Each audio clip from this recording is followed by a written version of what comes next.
आज हम लोग पढ़ने जा रहे हैं नियामक ज्यामिति, जो 10वां में बहुत ही महत्वपूर्ण है। 10वीं क्लास के लिए बहुत ही महत्वपूर्ण है।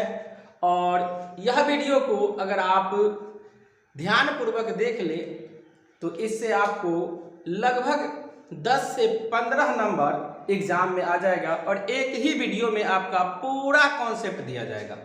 अब देखिए, नियामक ज्यामिति, जिसको अंग्रेजी में कोऑर्डिनेट ज्योमेट्री कहते हैं, और इसमें लगभग 4 से 5 फार्मूला का यूज होता है और 4 से 5 फार्मूला का एग्जाम में सवाल पूछा ही पूछा जाता है। तो चलिए आइए देखते हैं।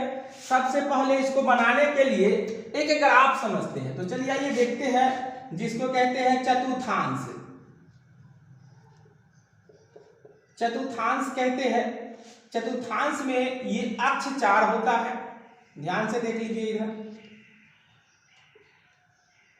ये ग्राफ चिन्ह, इसको काटना है।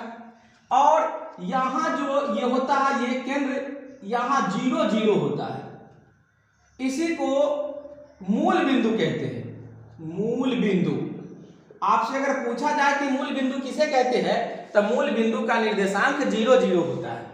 अब देखिए, इधर +x होता है और इधर -x होता है। ये +y होता है और ये -y होता है।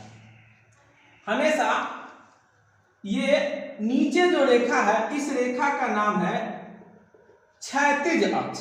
इस रेखा का नाम क्षैतिज अक्ष है।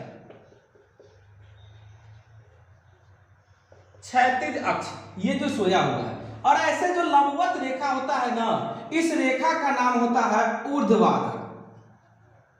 ऊर्ध्वाधर अक्ष बोला जाता है, ये लंबवत रूप में। अब देखिए, इसका निर्देशांक यहां से गिना जाता है, यानी कि इसको प्रथम अक्ष बोलते हैं। प्रथम अक्ष या प्रथम पाद भी बोला जा सकता है। प्रथम अक्ष, इसमें हमेशा x और y जो होता है, इसमें x भी प्लस होता है और y भी प्लस होता है। इस पर भी सवाल पूछा जाएगा। इसको कहते हैं द्वितीय अक्ष। द्वितीय अक्ष या द्वितीय चतुर्थांश भी कहिए, द्वितीय पाद भी बोला जाता है। तो इसमें -x होता है और +y, यानी कि पहला वाला माइनस में, दूसरा प्लस में होगा, तो द्वितीय अक्ष में होगा। तीसरा ये इसको तृतीय बोला जाता है। तृतीय अक्ष चतुर्थांश, इसमें x भी माइनस में होता है और y भी माइनस में, यानी कि दोनों निर्देशांक जो होता है, अगर दोनों माइनस में रहेगा तो उसको तृतीय में कहिएगा। उसके बाद ये चतुर्थ हुआ, ये चतुर्थ अक्ष है। चतुर्थांश भी हुआ। इसमें x प्लस होता है और y माइनस होता है, यानी कि पहला जो हुआ x प्लस का और y माइनस का हुआ। और इस तरह के सवाल ऑब्जेक्टिव में एकदम पूछना है, पूछता ही है। तो देखिए, आपको इसमें x को क्या कहते हैं, तो सब x अक्ष को भुज कहते हैं और y अक्ष जो है ना, y अक्ष को कोटि कहते हैं। कोटि कहते हैं। इसका मतलब पहले जो है, सबसे सर्वप्रथम भुज लिखा जाता है, भुज, और उसके बाद जो होता है वह कोटि होता है। पहला होता है भुज और दूसरा कोटि होता है, यानी कि पहला जो होगा x का मान और दूसरा होता है हमेशा y का मान होता है। और ये एग्जाम में इस पर क्वेश्चन आएगा ही आएगा। इसमें आपको क्या पूछेगा, जैसे इसमें देख लीजिए, कुछ अंक दे देगा, किस चतुर्थांश में है, तो यहां पर देखिए इसको याद करना होगा, यानी कि पहला में दोनों प्लस होता है, दूसरा में होता है -x और +y, तीसरा में जाइएगा तो x भी माइनस में होता है, y भी माइनस में आता है, और चौथा में x प्लस y माइनस। तो यहाँ पर देखिए, इसके पहले कोई चिन्ह नहीं है, तो ये पॉजिटिव है, यानी यहाँ प्लस है और यहाँ पे तो चिन्ह माइनस है, तो पहला प्लस दूसरा माइनस, यानी चतुर्थ। तो यहाँ पर लिखा जाएगा चतुर्थ अक्ष। कौन सा अक्ष में जाएगा? चतुर्थ अक्ष कहिए या चतुर्थांश बोलिए। तो इस तरह से एग्जाम में आपको क्वेश्चन दिया ही जाएगा। जब तक कि आप इसको सही ढंग से नहीं समझिएगा तो वहां पे गलती कर बैठिएगा। तो इस पे सवाल देगा। और आइए देखते हैं, आपको बोला जाएगा मूल बिंदु का निर्देशांक। मूल बिंदु का निर्देशांक। तो मूल बिंदु का निर्देशांक 0 0 होता है। 0 0 हमेशा मूल बिंदु का निर्देशांक क्या होता है? 0 0 होता है। और इस पर एक प्रश्न भी पूछा जाता है, यानी हमेशा मूल बिंदु का दूरी ज्ञात करना है। मूल बिंदु से दूरी का सूत्र। तो मूल बिंदु से दूरी का जो सूत्र होता है वह होता है √x² + y²। ये क्वेश्चन हर एक बार एग्जाम में पूछा जाता है, तो इसको थोड़ा अच्छा से अध्ययन कर लीजिएगा। अब देखिए, इसमें हमेशा 2 बिंदु देगा। जैसे 2 बिंदुओं का निर्देशांक, यानी कि 2 बिंदु x1, y1 और x2, y2 के बीच की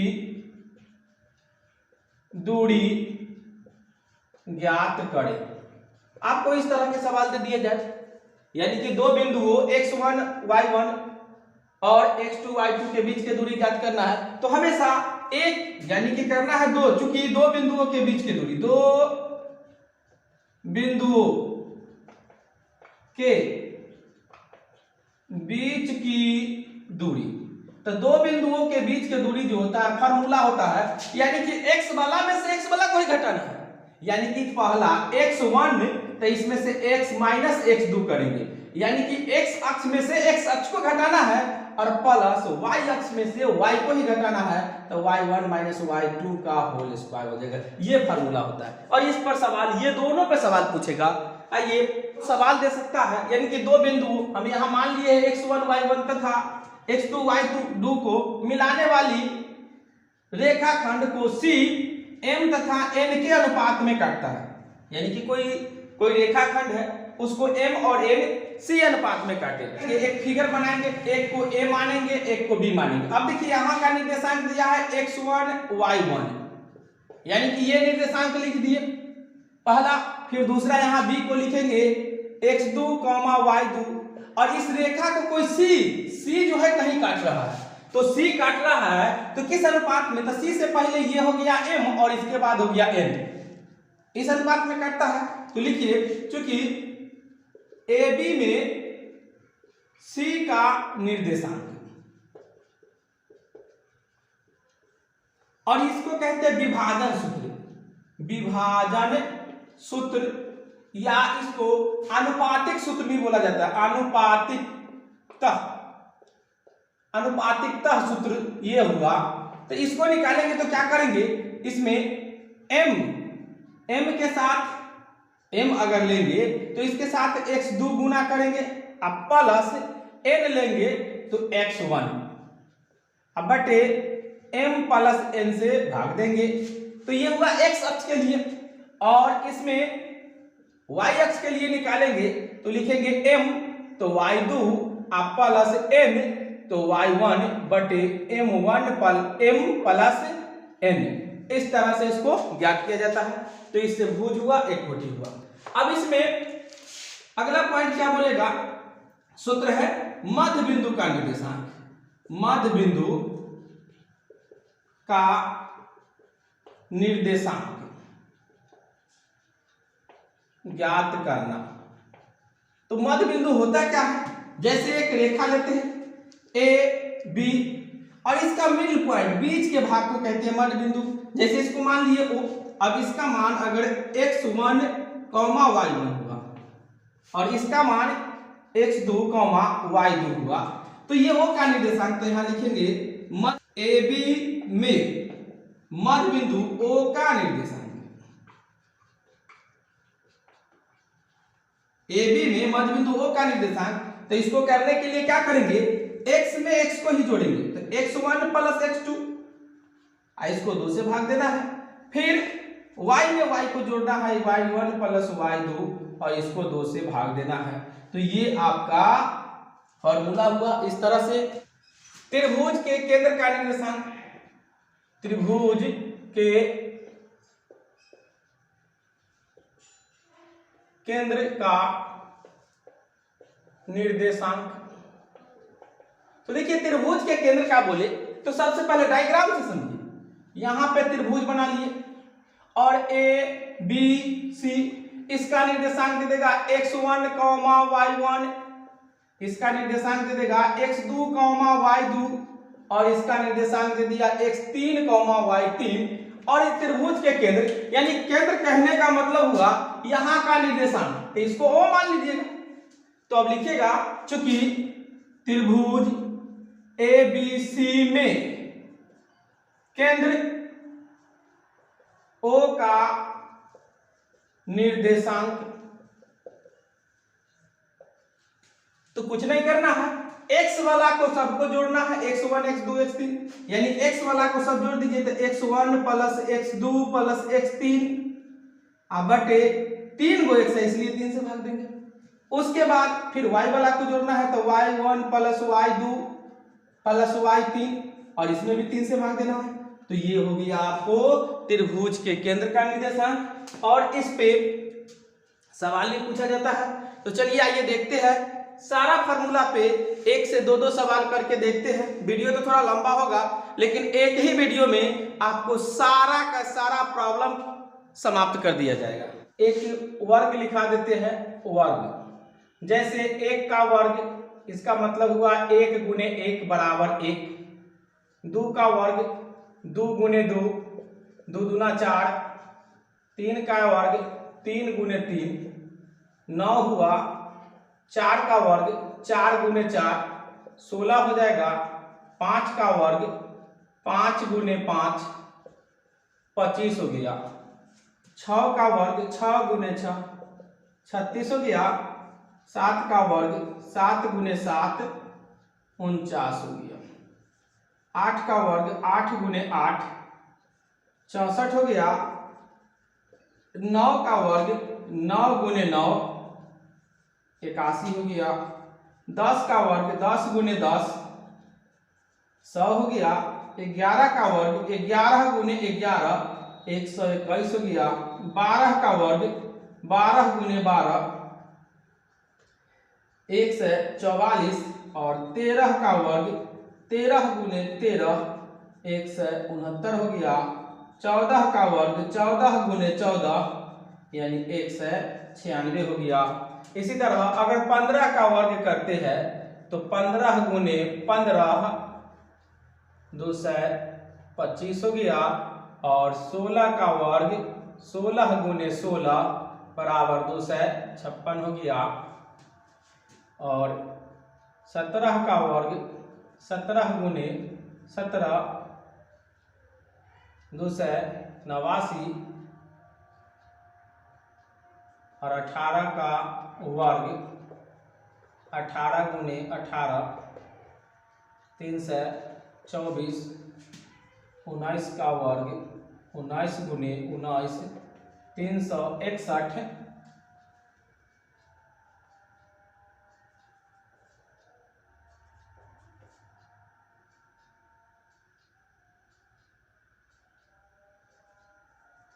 और 20 का वर्ग 20 गुने 20 यानी 400 होता है।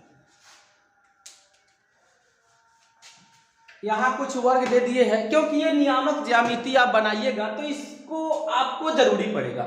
तो ये कम से कम इतना प्रैक्टिस कर लीजिएगा, क्योंकि सवाल तो थोड़ा ये याद रहेगा तो जल्दी बना लीजिएगा। चलिए सवाल क्या है, आपको बोला जाएगा जैसे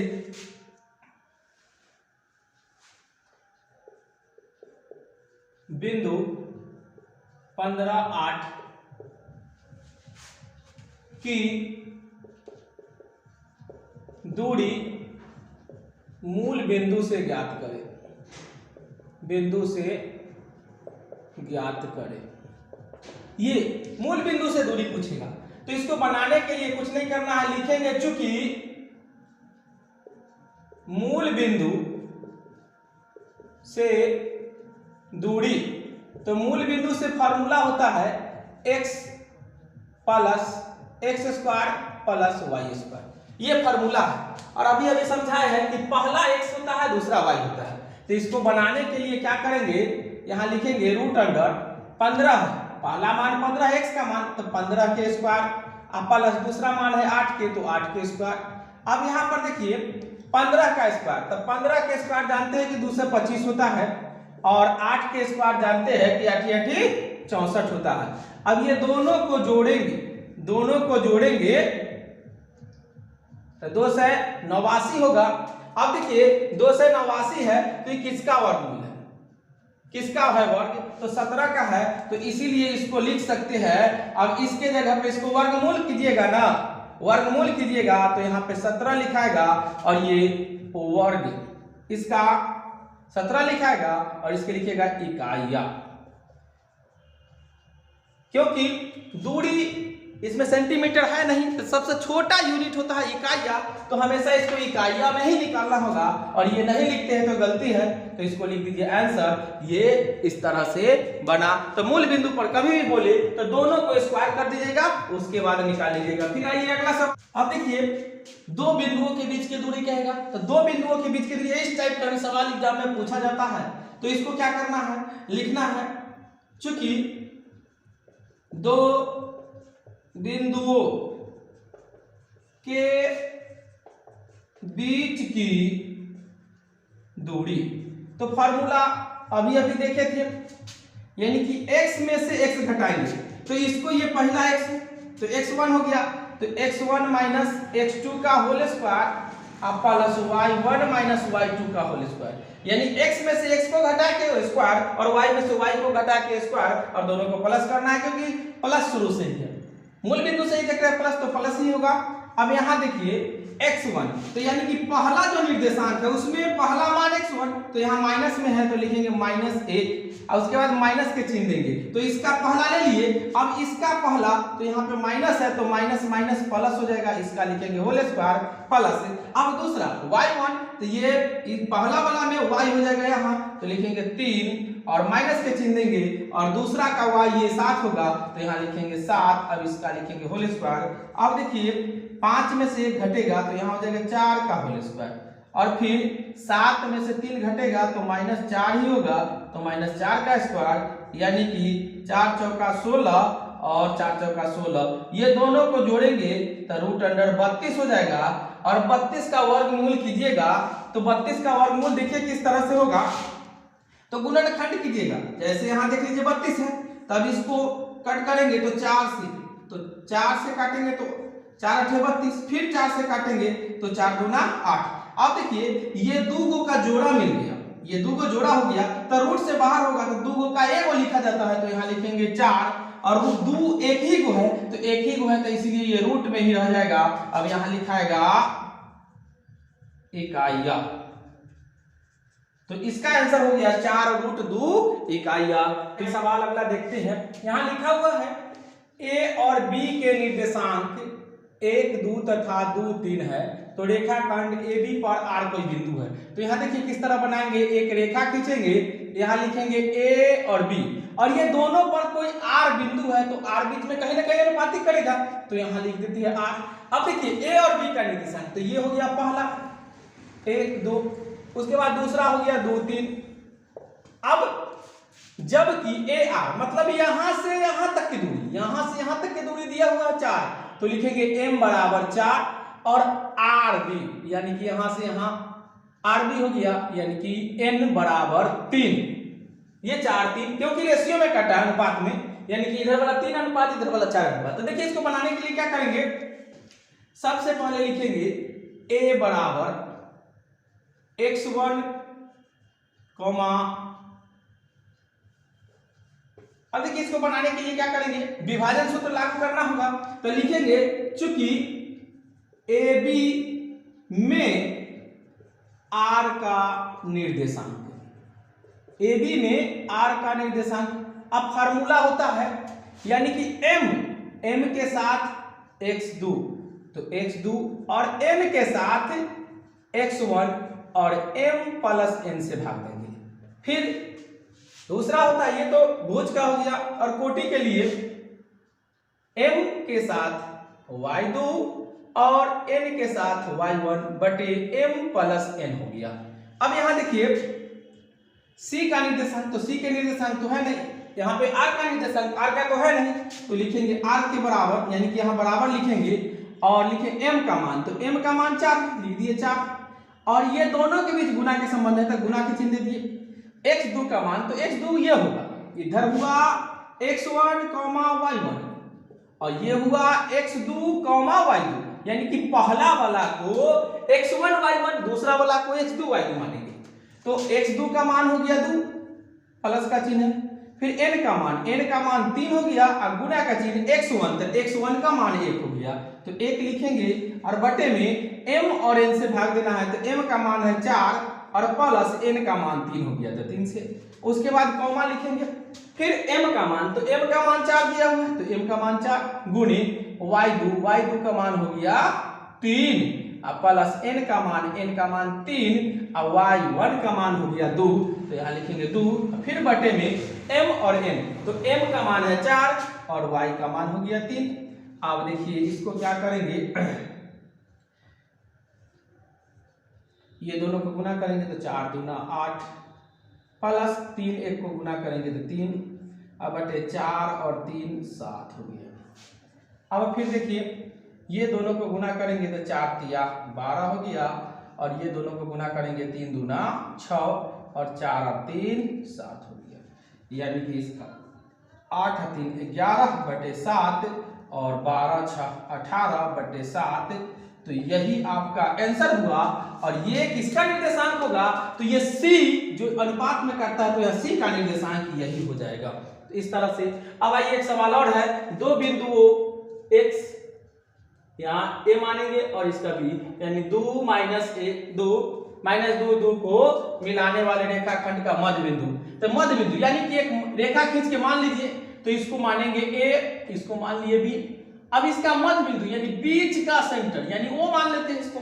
अब यहाँ देखिए पहला वाला निर्देशांक, तो इसको लिख देते हैं 2 माइनस 2, क्योंकि पहला वाला को x1, y1 मानना है और दूसरा वाला को y1 को x2, y2, तो माइनस 2 इसको लिख देते हैं x2, y2, क्योंकि पहला वाला हो हमेशा उसको x1, y1, दूसरा वाला को x2, y2 मानिएगा। अब लिखेंगे चूंकि मध्य बिंदु, चूंकि AB में मध्य बिंदु O का निर्देशांक लिखेंगे, रेखा AB में मध्य बिंदु O का निर्देशांक, तो इसका फार्मूला होता है x1 प्लस x2 बटे 2 और y1 प्लस y2 बटे 2, इस तरह से होगा।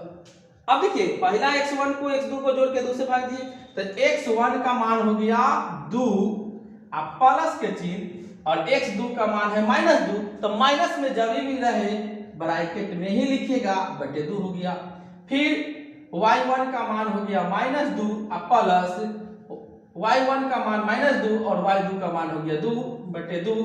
अब देखिए 2 प्लस माइनस -2, क्योंकि यहाँ प्लस यहाँ माइनस, तो माइनस बटे 2 और यहाँ माइनस, फिर प्लस 2 बटे 2। अब 2 में से 2 घटेगा तो 0 बटे 2 और यहाँ भी 0 बटे 2। अब देखिए इसको अगर भाग दीजिएगा, यानी कि अंक से 0 में भाग देंगे तो 0 होता है, तो 0 0, तो यही हो गया आपका मध्य बिंदु का निर्देशांक। त्रिभुज के केंद्र का निर्देशांक कैसे ज्ञात करेंगे, तो यहाँ लिखा हुआ है किसी त्रिभुज के शीर्षों के निर्देशांक क्रमशः दिया हुआ है, तो एक त्रिभुज बना लेंगे और लिखेंगे A B C, यानी कि पहला निर्देशांक A का निर्देशांक मान लेंगे, दूसरा B का मानेंगे और तीसरा C का मानेंगे। अब देखिए इसका केंद्र यहाँ हुआ O, यही निकालना है केंद्र। तो यहाँ देखिए यहाँ A को x1, y1 माने थे, इसको x2, y2 माने थे और इसको x3, y3 माने थे, ये हुआ। अब लिखेंगे चूंकि त्रिभुज ABC के केंद्र का निर्देशांक। अब त्रिभुज एबीसी के केंद्र का निर्देशांक, तो इसका फॉर्मूला होता है सब x को जोड़ेंगे तो x1 plus x2 plus x3 भाग 3 से देंगे, y1 plus y2 plus y3 भाग 3 से ही देंगे। अब देखिए यानी कि सब में पहला x का मान होता है, तो यहाँ x1 का मान कितना दिया हुआ है -2, फिर प्लस के चिन्ह देंगे, x2 का मान दिया हुआ है 8, फिर प्लस के चिन्ह देंगे, x3 का मान दिया हुआ है 6, 3 से इसमें भाग देंगे। फिर अब y1, तो y1 यहाँ 3 है, प्लस इसमें y1, फिर इसमें भी 3 है, अब प्लस y3 इसमें 7 हो गया, तो यहाँ पर लिखेंगे 3। अब देखिए x1 y1 x1 x2 x3 y1 y2 y3 मान बैठा दिए। अब इसको जोड़िए तो यहाँ देखिए ये माइनस में, दोनों प्लस में, तो 8 6 14, 14 में से 2 घटेगा तो हो जाएगा 12/3, और यहाँ 3 3 6 और 7 13, 13/3। अब इसको कट करेंगे तो 4 3 12, इसको लिख सकते हैं 4.1/3। तो इस तरह से आपका केंद्र का निर्देशांक आया और इस तरह से बनाया जाता है। और ये क्वेश्चन इस बार क्या हर एक बार एग्जाम में पूछा जाता है, तो इसको अध्ययन कीजिए। और इस तरह की कोई भी प्रॉब्लम हो, जिस भी किताब से पढ़ते होइएगा, किताब का नाम, चैप्टर नंबर और सवाल नंबर कमेंट में कीजिएगा, उस पर वीडियो बनाकर अपलोड किया जाएगा।